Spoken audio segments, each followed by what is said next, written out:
Y sin más, vamos a dar paso a la siguiente ponente, es la doctora Patricia Smeyers. Patricia, ¿nos escuchas? Un momento que estás en mute. Ahora el técnico de sonido nos... ¿Ahora me escucháis? Perfectamente. ¿Qué tal, Patricia? ¿Cómo estás? Muy bien, gracias.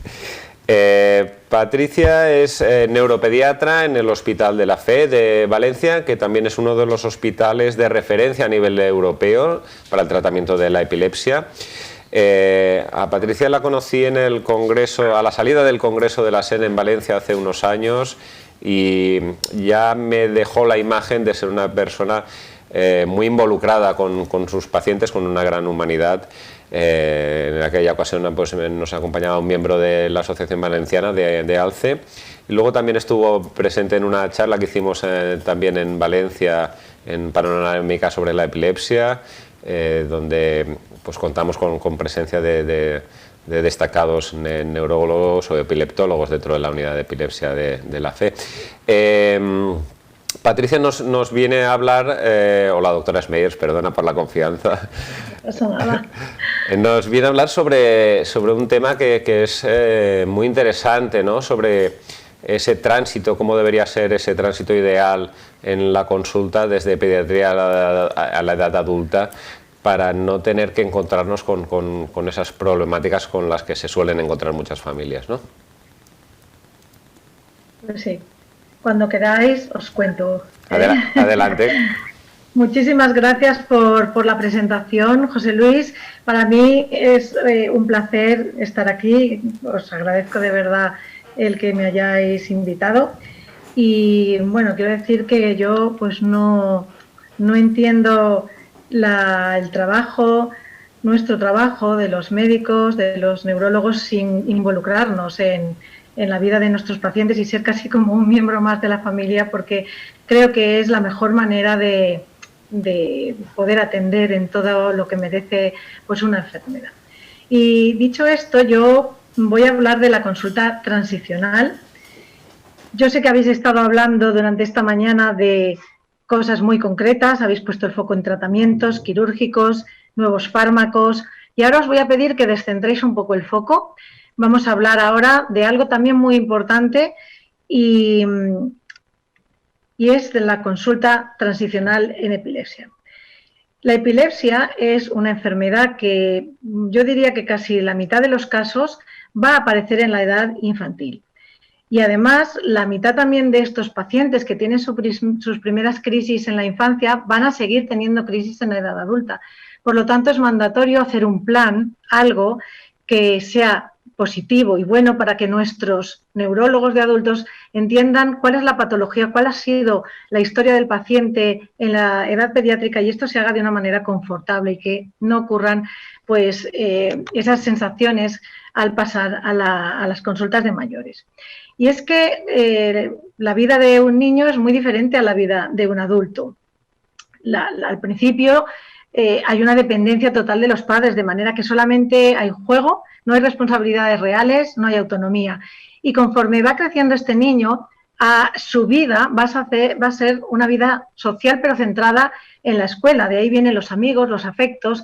Poco a poco, y siempre bajo la supervisión de los padres, este niño se va a hacer joven, se va a hacer adolescente, y entonces va a empezar a ser un poco más autónomo, va a cambiar su forma de relacionarse, va a ser importante la afectividad, y además la vida social va a ser tremendamente importante para ellos, para sentirse bien, y van a cada vez tener más responsabilidades. Además, se pretende que en la vida adulta haya responsabilidad, autonomía, pero también una vida laboral, social, afectiva y sexual adecuada. Y todo esto, los médicos que tratamos a los niños que se nos van a hacer adultos, tenemos que tenerlo en cuenta cuando hagamos la transición. Tenemos que distinguir dos conceptos. Uno es el de transferencia, que realmente sería un simple paso desde la consulta infantil a la consulta del adulto, que puede ser tan simple como pasar de la planta 2 a la planta 5. Y si hay relación entre los equipos, pues mucho mejor para el paciente. Pero a veces no es así de sencillo, y esa transferencia es a otro hospital alejado muchas veces del área sanitaria, incluso a veces en otras provincias, o también a los ambulatorios, con la consiguiente complicación de lo que va a pasar y de cómo es la experiencia que tienen los nuevos equipos en epilepsia. Sin embargo, el concepto de transición es bien diferente, porque lo que pretende es un traspaso planeado, coordinado, de los adolescentes de un ambiente pediátrico centrado en la familia a un cuidado orientado en el adulto. Es decir, que en la consulta de pediatría el centro va a ser la familia y los pacientes y sus familias están muy acostumbrados a que todo gire en torno de ellos. Les hacemos la vida más fácil, les combinamos citas, hablamos a otro nivel con ellos y entonces inmediatamente se sienten más arropados. Sin embargo, el pasar a una consulta de adultos es diferente y supone un estilo diferente. Es el adulto, la persona a la que va en muchas ocasiones incluso no acompañada y se hace cargo de sus propias citas y visitas y va a ver a ese médico. Fruto de las complicaciones que ocurren cuando se pasa del neuropediatra al neurólogo es este estudio que hizo que publicó en vivirconepilepsia.es la compañía UCB. Y salen cosas muy interesantes. Por ejemplo, el 60% de los pacientes, nada menos que son informados de que van a pasar a una consulta del adulto en esa última consulta. Y entonces se les dice, pues, digamos de un modo frío, mira, ya has pasado la edad pediátrica y ahora vas a pasar a ver a otro compañero de adultos. Claro, inmediatamente la sensación es de desamparo. Me ha pillado desprevenido y ahora me siento desamparado. El 70% aún así es capaz de poder explicar al nuevo especialista lo que tiene, pero un 30% no, es decir, le falta información. Además, esto sí que es un fallo tremendo entre nosotros, es que el 93% hubiera sentido confianza si hubiera visto que los dos profesionales, el pasado y el futuro, tienen una consulta al mismo tiempo donde se les traspasa al paciente realmente y toda la información necesaria. Y esto, pues por supuesto, genera un poco de desconfianza. Además, siguiendo por este camino, fijaros, la mitad, el 50% de pacientes asegura haber tenido información suficiente, pero es que hay un 50% que no ha tenido información suficiente sobre a dónde va a ir, quién me va a ver, cuál va a ser esa nueva consulta, o sea que hay incertidumbre. Un 48% también, o sea, es que más de la mitad, o sea, el 52% no recibe el historial, su historial detallado del neuropediatra, o sea, que va un poco con las manos vacías a la nueva consulta, es decir, le falta documentación.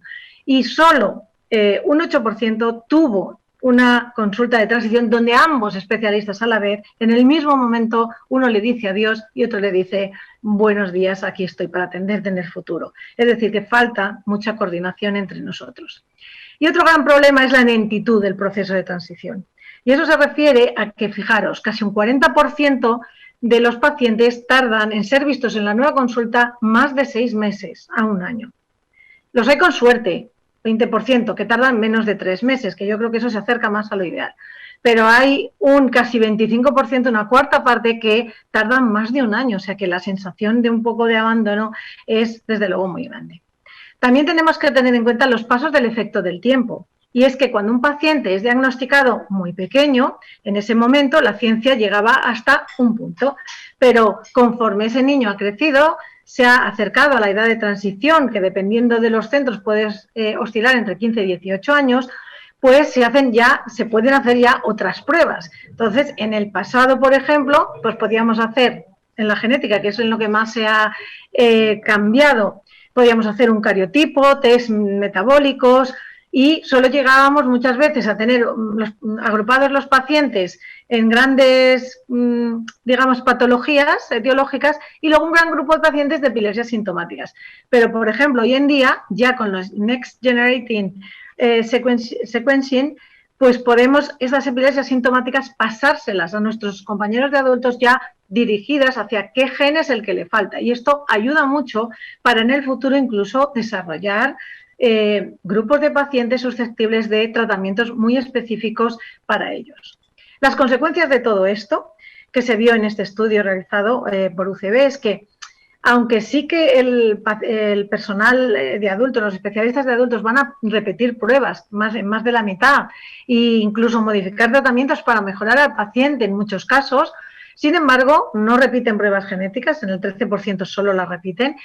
La evaluación psicológica tampoco es en la mayoría, es en la minoría de pacientes, en un 30%. Por supuesto, no hablan casi para nada de planificación familiar, solo en el 7%, y tampoco se gestionan ayudas al empleo, ayudas comunitarias, certificados de discapacidad, solamente en el 16%. Por lo tanto, tenemos una serie de preguntas y de retos futuros a solucionar, que van a ser el cuándo y cómo hacer la transición, cómo mejorar la relación entre los profesionales, cómo aportar mejor información al paciente sobre su enfermedad y al futuro especialista también, y cómo evitar los retrasos en la atención a la transición. Bueno, pues lo más importante de cuándo y cómo iniciar la transición sería crear un equipo de transición. Ojalá lo hubiera, porque ya os digo que yo creo que es una cosa en la que estamos un poco en pañales, intentando hacer estos equipos para mejorar todo este proceso, que realmente es un proceso. Y debería en este equipo de transición haber una enfermera pediátrica, una trabajadora o trabajadora social, asociaciones comunitarias, el médico de atención primaria y, por supuesto, el neurólogo pediátrico y el neurólogo de adultos. Pero sí que hoy por hoy podemos hacer un primer escalón muy importante sobre los pacientes. ¿Qué pacientes tenemos? Porque va a ser diferente las rutas que van a tener unos y otros. En primer lugar, tenemos que dividir los pacientes en aquellos que tienen una epilepsia pero sin discapacidad intelectual o solo con alguna leve alteración de aprendizaje y aquellos que tienen una epilepsia con una discapacidad intelectual moderada a grave. En estas siguientes diapositivas vais a ver un plan de transición de epilepsia elaborado por el Servicio de Salud de una provincia canadiense, de Ontario, que está muy bien pensado y que nos puede servir de modelo para poder trabajar en este sentido. Y lo voy a comentar brevemente. Entonces, en primer lugar, el introducir el concepto de transición, que el grupo de trabajo que elaboró estas directrices pues considera que a partir de los 12 años ya hay que ir preveyendo que va a haber una transición. En nuestro país no todos los servicios dan el alta a los 18 años, sino que la edad más, digamos, común va a ser los 15 años. Pero es verdad que casi todos los equipos de neuropediatría que atienden a pacientes complicados intentamos alargar esa edad de transición cerca de la edad adulta, los 18 años, para ayudar mejor y para tratar a los problemas específicos de los pacientes en estas edades tan complicadas. El segundo paso sería la exploración de ayudas financieras, comunitarias y legales, determinar preparación para la transición, explorar factores de riesgo de mala transición, replantear el diagnóstico y reinvestigar, identificar obstáculos en pacientes fármacos resistentes y esto último, que yo creo que es muy importante tenerlo en cuenta, que es preparar un dossier de transición, que cada paciente tenga su dossier con toda su información. Vamos a hablar brevemente de todas estas cuestiones. Explorar ayudas financieras comunitarias y legales desde los 12 años, que es cuando el paciente ya se está acercando a la edad prepuberal, la adolescencia, es muy importante porque esto va a ser su futuro. Entonces hay que ver qué ayudas puede contar para ser independiente en el futuro y vivir independiente en una casa, si es posible, qué estudios va a poder realizar, qué ayudas va a tener. En el trabajo igual hay que intentar que las personas con epilepsia se integren en el trabajo, tengan una vida lo más normal posible y poder ponerles a su disposición las ayudas que hay disponibles y también cómo puede gestionarse todo lo de los permisos de conducción que les pueden abrir oportunidades y desde luego todos los asuntos legales. Una cosa muy importante es elaborar el cuestionario de transición de los pacientes y los padres. ¿Qué es esto del cuestionario de transición de los pacientes y los padres?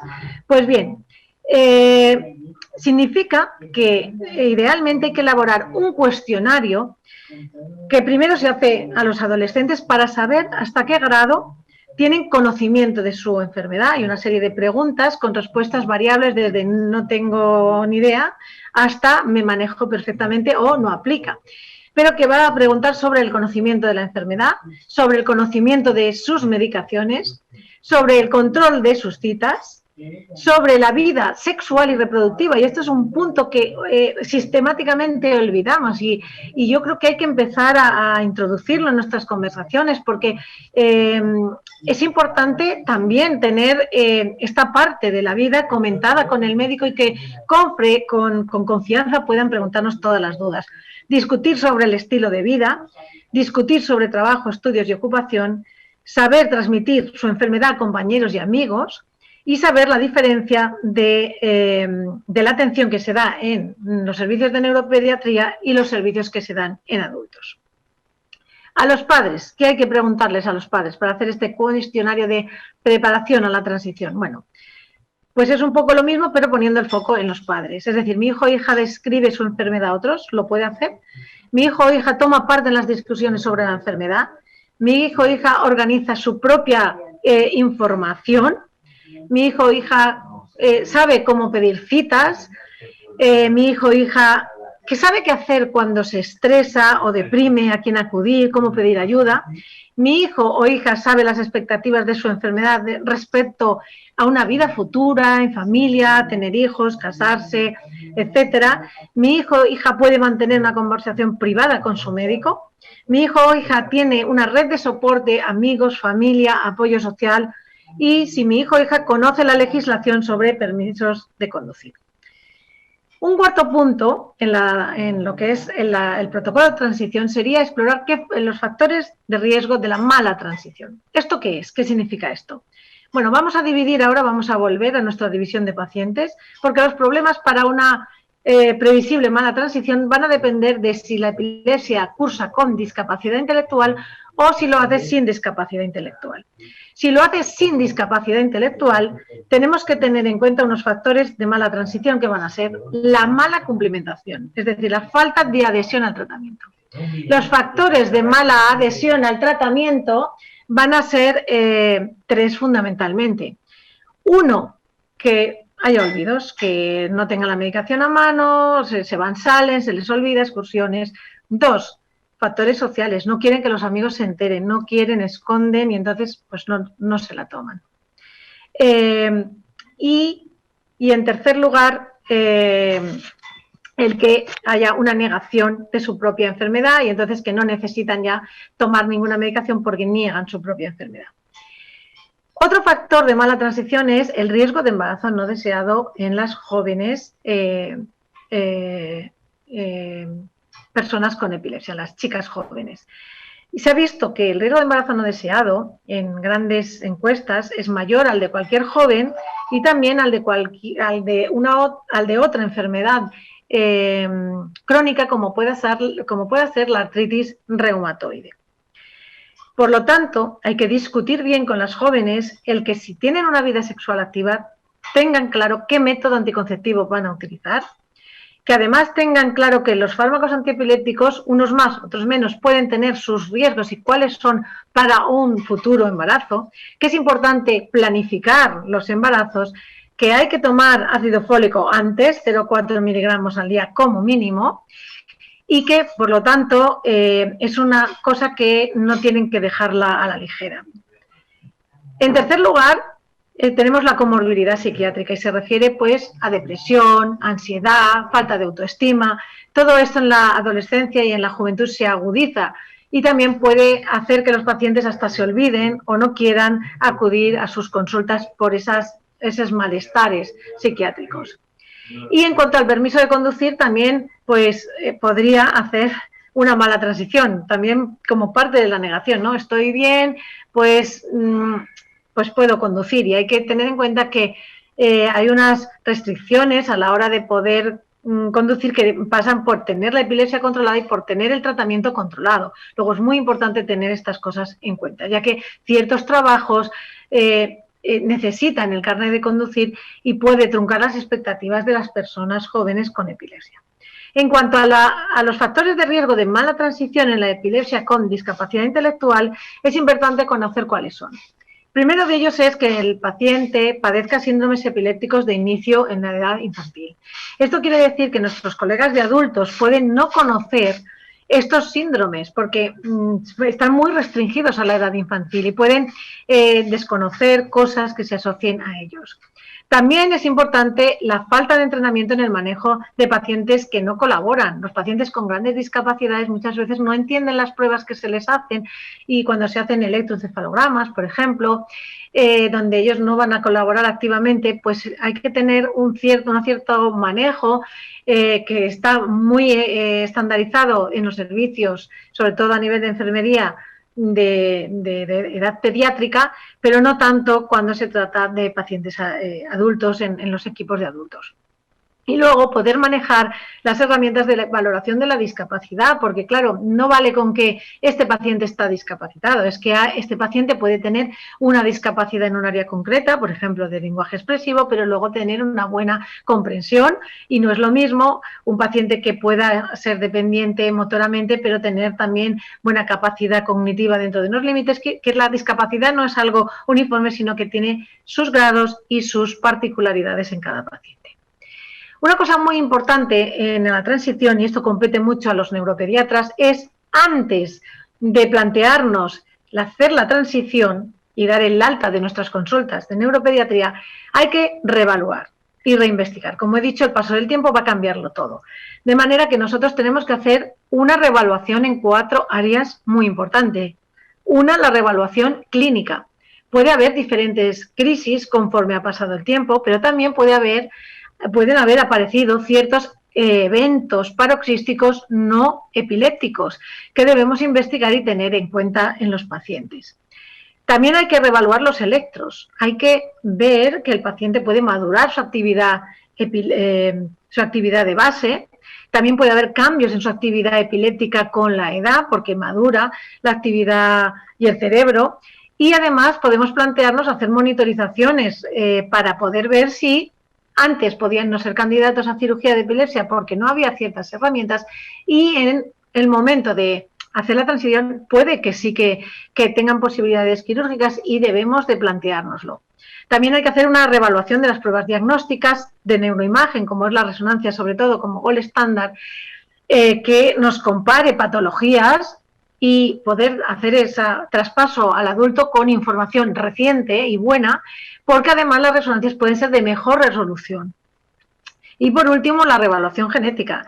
Os aseguro que en los últimos 5 años estamos haciendo una cantidad enorme de diagnósticos de pacientes que tenían bien epilepsia con discapacidad, bien epilepsia con trastorno del neurodesarrollo, bien encefalopatías epilépticas donde no sabíamos bien qué síndrome padecían y estamos diagnosticando nuevos genes, nuevos síndromes, utilizando estas nuevas técnicas genéticas que nos están permitiendo dar luz en los diagnósticos. Yo creo que es muy importante pasar con esta información a los servicios de adultos. El punto 6 lo que intenta es identificar qué obstáculos puede haber para continuar el tratamiento en pacientes farmacoresistentes.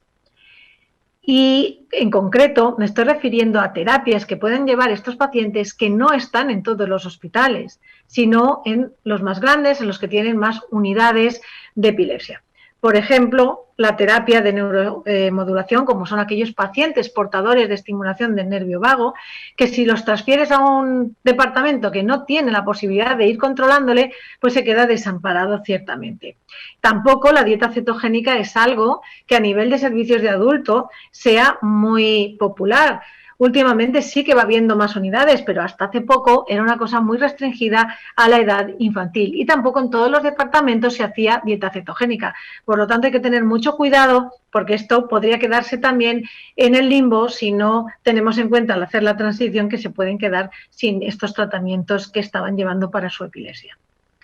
¿Y cómo preparamos el dossier de la transición? Bueno, pues este dossier tiene que tener cuestionarios, como he hablado antes, de disposición a la transición de pacientes y de padres y cuidadores, donde va a determinar hasta qué punto es capaz el paciente de tener autonomía para acudir a las consultas de los adultos y qué opinan también los padres de ellos. En segundo lugar, tenemos que tener los resultados del screening psicosocial, donde tiene que haber unas mínimos informaciones sobre qué capacidad psíquica y qué problemas psíquicos tiene esta persona y también a qué problemas sociales se enfrenta y qué apoyos tiene esta persona. También un plan de emergencia bien diseñado para cuando tenga una descompensación. ¿A dónde tengo que ir? ¿Qué tengo que tomar? ¿Qué debo de hacer? Además, tiene que tener claros sus apoyos sociales, comunitarios y financieros programados para no verse en el desamparo. También tiene que saber a qué especialista se les va a mandar, si no es solamente el neurólogo el que lo va a ver, sino pues a lo mejor puede necesitar el psiquiatra o el cardiólogo o el digestólogo si tiene otros problemas asociados. También tiene que estar claros los objetivos del tratamiento. Por ejemplo, si hemos planeado que puede haber un paciente que pueda ser candidato a cirugía de epilepsia, tenemos que decirles a nuestros compañeros, este paciente lo hemos estudiado, podría ser candidato a cirugía de epilepsia, o que se espera, qué grado de control de la epilepsia se espera. Si hemos probado 3 fármacos, pero por efectos adversos preferimos que sean 2, aunque quede una mínima cantidad de crisis, ¿no? Quiero decir, los objetivos que hemos pactado con el paciente. Y he dejado para el final la historia de la epilepsia. Este documento es fundamental y este documento sí que nos compete a los neuropediatras. Somos los garantes de que haya buena información en el dossier del paciente para pasarlo al adulto. En esta historia de la epilepsia no puede faltar la etiología, el síndrome epiléptico, la edad de comienzo y tenemos que tener la fecha clara de la primera crisis, tenemos que averiguarla antes que al paciente se le olvide, no sea que vaya al neurólogo, le pregunte cuándo empezó y no sepa decirlo porque ya se le ha olvidado. Eso tenemos el papel delante y nosotros con la historia tenemos que tenerlo reflejado. También qué tipo de crisis sufrió en el pasado. El paciente puede habérselo olvidado, pero nosotros que estamos llevándolo desde pequeño lo tenemos anotado y apuntado y esa información la tiene que tener nuestro paciente. Desde luego las crisis actuales que tiene, descripción y frecuencia. ¿Qué factores son los precipitantes? Pues la salud, la fiebre, los ruidos, etcétera, sobre todo en las crisis reflejas, muy importante. Luego, el examen neurológico de este paciente, si es normal o anormal, la valoración intelectual y la comorbilidad psiquiátrica. La siguiente hoja que tiene que tener nuestro paciente en su historia clínica en el dossier es la neuroimagen, a ser posible con las fechas en las que se hizo, bien sea los TAC, bien sea las resonancias. También los exámenes de neurofisiología, sobre todo los más relevantes, los electros evolutivamente, cómo fueron en el pasado y si han mejorado, pues cómo han mejorado y cómo son ahora el último electro. Si ha habido monitorizaciones de vídeo EEG, los informes. Si ha sido sometido a pruebas funcionales, pues desde magnetoencefalografía, que seguramente no, pero SPECT o PET, por ejemplo, los test metabólicos, si se le han hecho, porque se ha sospechado una patología metabólica, los test genéticos y cualquier otro test o prueba que se haya podido realizar. La hoja de tratamiento. Tratamientos antiepilépticos que ha recibido. Qué difícil es que los pacientes puedan acordarse de esto y puedan decirnos qué dosis alcanzaron y cuál fue la razón para retirar ese medicamento. Pero nosotros tenemos la historia delante, debemos de incluirlo. Es muy importante para nuestros colegas porque podrían intentar un nuevo fármaco o desecharlo por los efectos que produjo, por ejemplo. También los fármacos actuales que está tomando nuestros pacientes. La medicación de rescate que mejor le va en caso de clúster, en caso de crisis prolongada, qué es lo que le va a este paciente. Otras medicaciones concomitantes que pueda llevar. Y esto incluye pues vitaminas, psicoestimulantes, por ejemplo, hay muchos pacientes que llevan para problemas de atención psicoestimulantes, como puedan ser metilfenidato, por ejemplo. Neurolépticos, muchos pacientes para controlar la conducta pueden llevar risperidona, paliperidona. También es importante reflejar esto o cualquier otro fármaco que pueda llevar. También se ha sido sometido a cirugía y cómo ha sido la evolución, especialmente el control en el primer año después de la cirugía. Si lleva neuromodulación, cómo la lleva, la intensidad, qué tipo, y la dieta cetogénica también. Por último, vamos a incluir una hoja que nos hable un poco de la evolución de este paciente.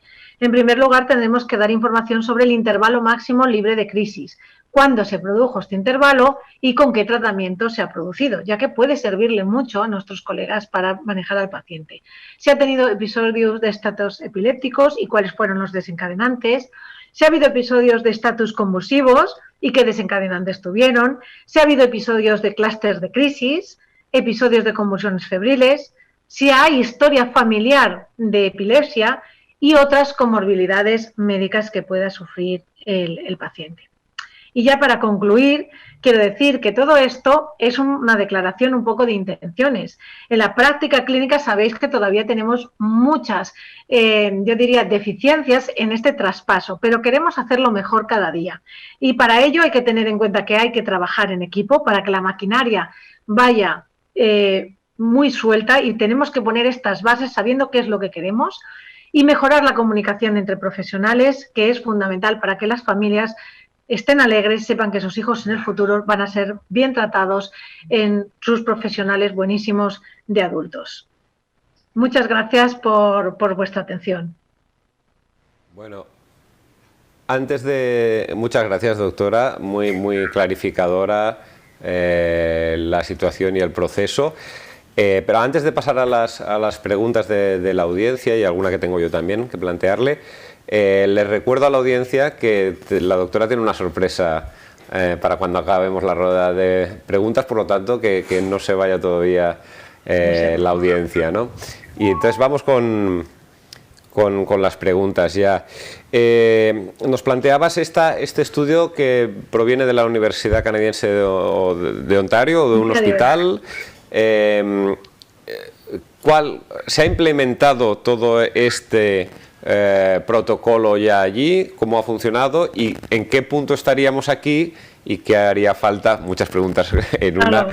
¿Qué haría falta para implementarlo? Mira, la verdad es que los centros que tenemos profesionales de adultos y que estamos bien coordinados, nos resulta muchísimo más fácil trabajar en la transición, y lo estamos haciendo. Evidentemente hay que reconocer y ser humildes que bueno, tenemos muchas deficiencias, y yo digo y yo creo, vamos, que la falta de tiempo, como pasa en todos los servicios médicos, por desgracia, pues es un gran hándicap, ¿no? Pero aún así lo estamos intentando, sobre todo en estos pacientes que son más frágiles y que lo necesitan. Entonces, ya hace años empezamos a trabajar en neuropediatría con una cartilla que, a modo de cartilla de salud infantil, esta era cartilla de salud de pacientes con epilepsia, pues intentaba ya desde muy pronto ir registrando toda esa historia, que a veces es muy difícil en la última consulta retenerla, hacerla toda, dedicas mucho tiempo. Entonces, no está mal que desde el principio, casi de atender a nuestros pequeños, vayamos pensando en que algún día lo tendrán que llevar nuestros compañeros, y ya vayamos recopilando en un documento que tenga el propio paciente, o sea, que ese dossier no sea una elaboración de última hora, sino que sea una elaboración continua que vaya teniendo el paciente en su poder y que realmente vaya añadiendo un poco de información, y que nosotros al final lo que hagamos sea poner orden, ¿no? Y en eso estamos trabajando mucho.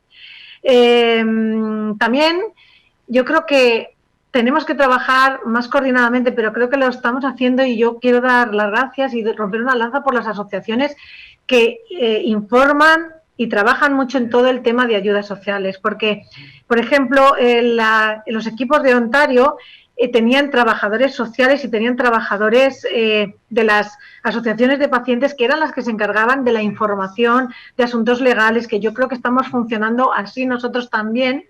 Y quizá no nos da la sensación de coordinación, pero porque no nos hablamos mucho de un paciente concreto, pero yo creo que en la práctica hacemos esa coordinación, aunque no la llamemos coordinación, porque el trabajo que hacen las asociaciones es ese trabajo tan importante para los pacientes, que también forma parte de esa transición. Yo creo que nosotros necesitamos trabajar más en poder tener visitas conjuntas, por ejemplo. Es un tema en el que yo creo que nos llevan también mucho más adelante los británicos, que tienen mucha experiencia en transición, y creo que tendríamos que trabajar también en que en la edad pediátrica el alta de los pacientes con epilepsia, especialmente los que son más complicados, no fuera a los 15-16 años, porque es una edad muy mala, muy conflictiva, pero incluso para los que están controlados también, porque es la edad de hablar de cosas tan importantes como tu futuro, tu vida afectiva, tu vida sexual, y todo eso nosotros yo creo que estamos en buena disposición de hacerlo. Y si los pacientes se nos van a los 15 años, entran en otro tipo de asistencia, como he dicho, menos proteccionista, que como es la neuropediátrica. Entonces yo creo que todo eso es una cosa que debemos de ir trabajando para que las altas sean más tarde.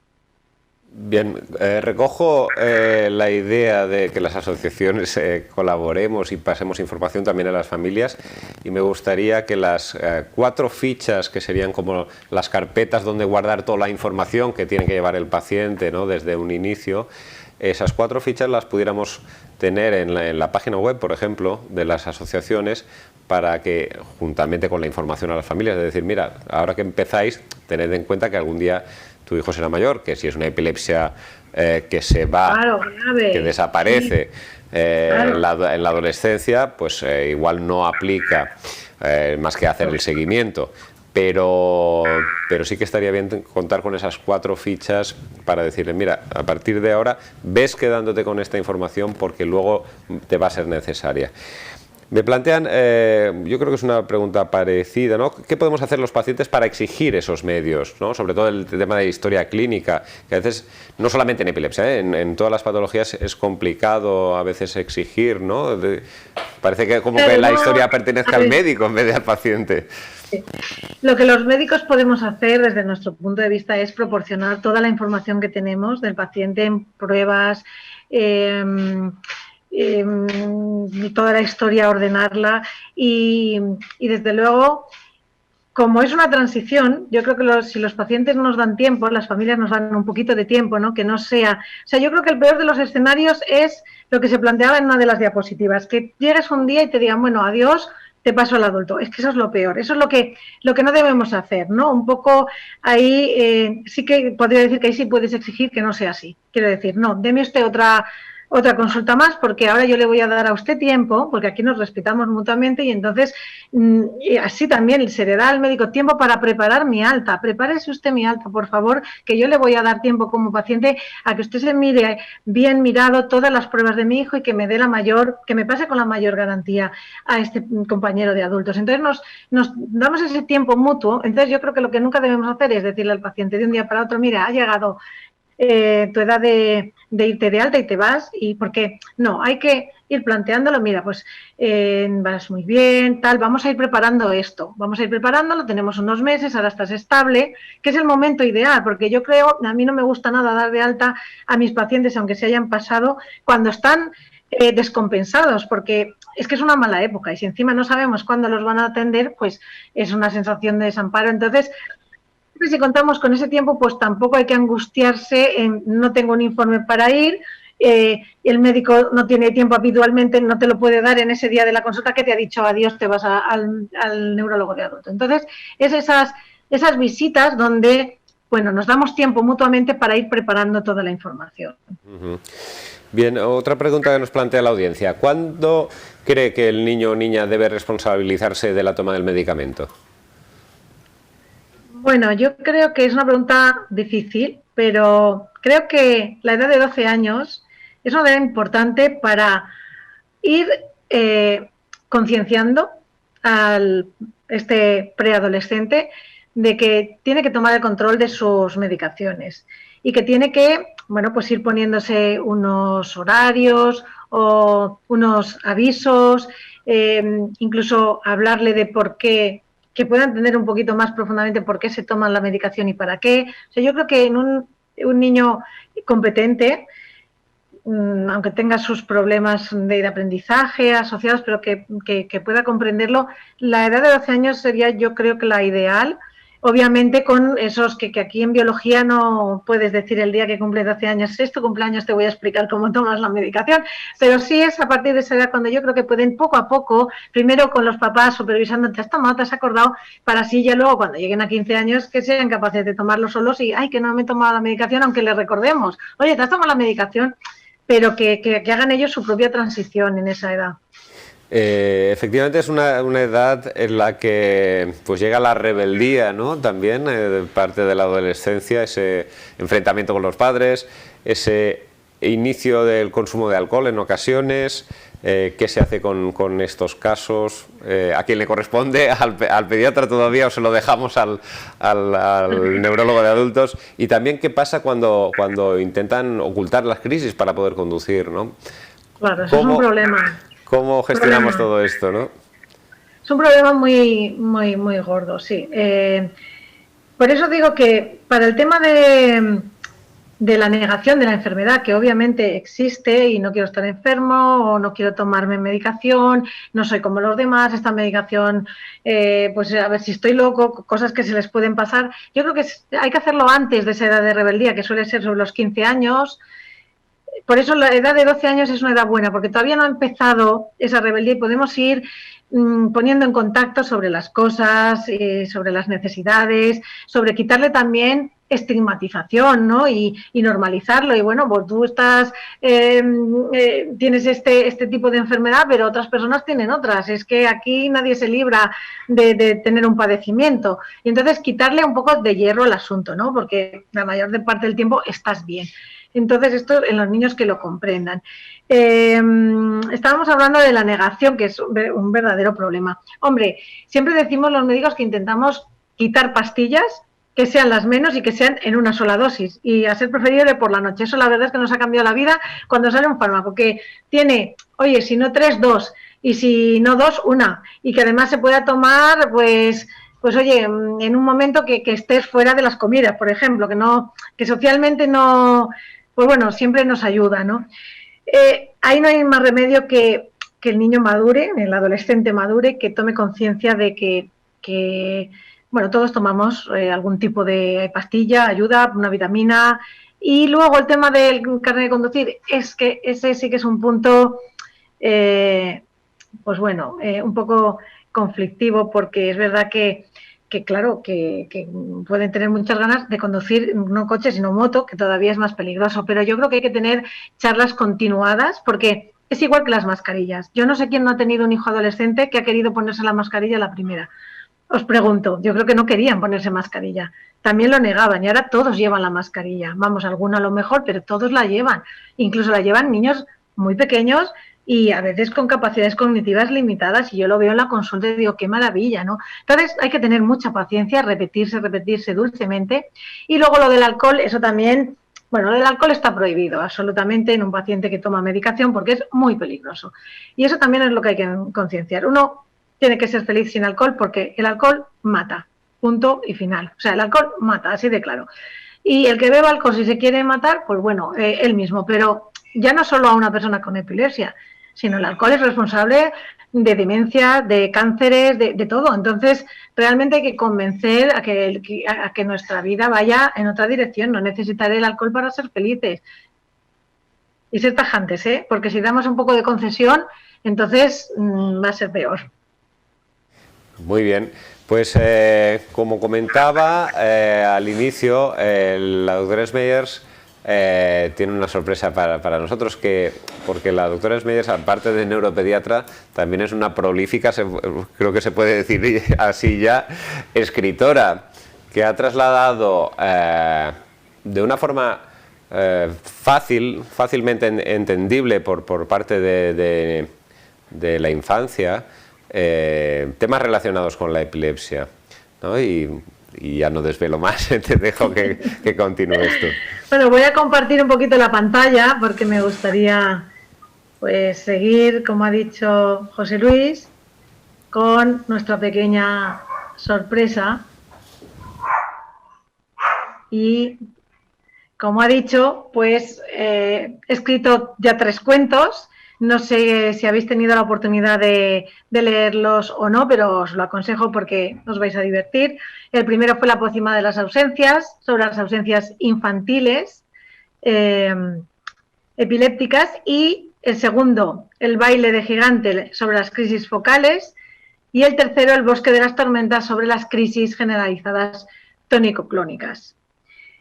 Y la sorpresa viene ahora con este cuarto título, que es El laberinto circular, que va especialmente dedicado a los pacientes más graves con epilepsia refractaria, pero no solo a ellos, sino a toda aquella persona que quiera tener conocimientos sobre esta epilepsia, entenderla y dar un aire de esperanza también a una salida de este laberinto en el que los niños y niñas entran, y las personas con epilepsia en general entran cuando pues tienen una epilepsia refractaria, donde no ven salida, llegan al punto de partida, se cruzan consigo mismo, en el sentido de que repiten tratamientos que no van y parece que vaya a estar siempre así.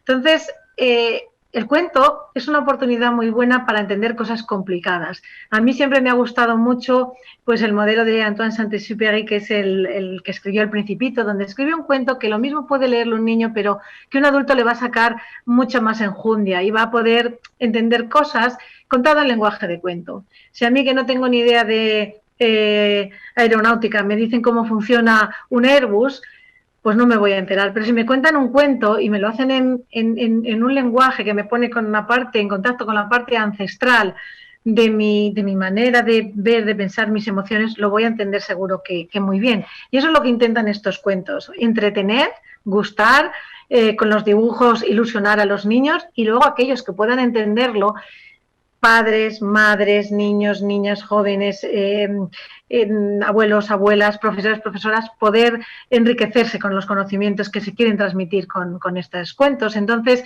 en el caso del laberinto circular, que ya está disponible para su lectura, pues explica qué otras soluciones puede haber en la epilepsia refractaria y hace una analogía con planetas, que es donde viven un poco las soluciones a esto, algunas de las cuales ya habéis podido escucharlas en los ponentes que me han precedido. Y desde luego uno de aquellos planetas es la investigación, investigar, que es lo que nos va a dar al final la clave para poder avanzar y descubrir nuevas posibilidades, nuevas terapias que nos devuelvan a la normalidad en esta enfermedad. Y bueno, yo solamente para despedirme os tengo que decir a todos los pacientes que tenéis y sufrís epilepsia, a los papás y mamás de niños que tenéis hijos con esta enfermedad, hijos e hijas, y a todas las personas interesadas en esta enfermedad, que seáis valientes, que miréis hacia adelante y que tengáis confianza. Gracias. Bueno, pues ya está desvelada la sorpresa. He de confesar que yo ya he leído el cuento, que me resultó muy agradable, muy cómodo, muy fácil de leer, por supuesto, y que además explica muy bien, ¿no? que las etapas o las esperanzas que se puede tener, pero no nos has explicado dónde se encuentra ese libro. Bueno, el libro se puede... A ver, el cuento se puede leer de manera gratuita en www.vivirconepilepsia.es. En esta página web hay que entrar en la pestaña de cuentos infantiles y están todos los cuentos y se puede leer. Creo que siempre se hace una pequeña edición para el que quiera tener en papel, y la editorial que se encarga de eso es Ergon, y tienen una página web que es www.ergon.es. Y normalmente estas editoriales médicas, digamos que trabajan con ciertas librerías solo, y en este caso, por ejemplo, con la Casa del Libro, creo que también se puede encontrar si alguien quiere tenerlo en la mano. Pero vamos, que se puede leer perfectamente de manera gratuita en esta página y disfrutarlo desde ahora mismo ya, cuando cerréis la sesión. Espero que disfrutéis mucho, aprendáis mucho, os guste y muchas gracias por escucharme. Bueno, pues es siempre un placer hablar con la doctora Smeyers, que como os decía inicialmente, pues es una persona muy humana, aparte de una gran profesional. Gracias, Patricia, por estar con nosotros en esta tercera edición de la Feria de Investigación. Gracias y enhorabuena por la organización. Gracias.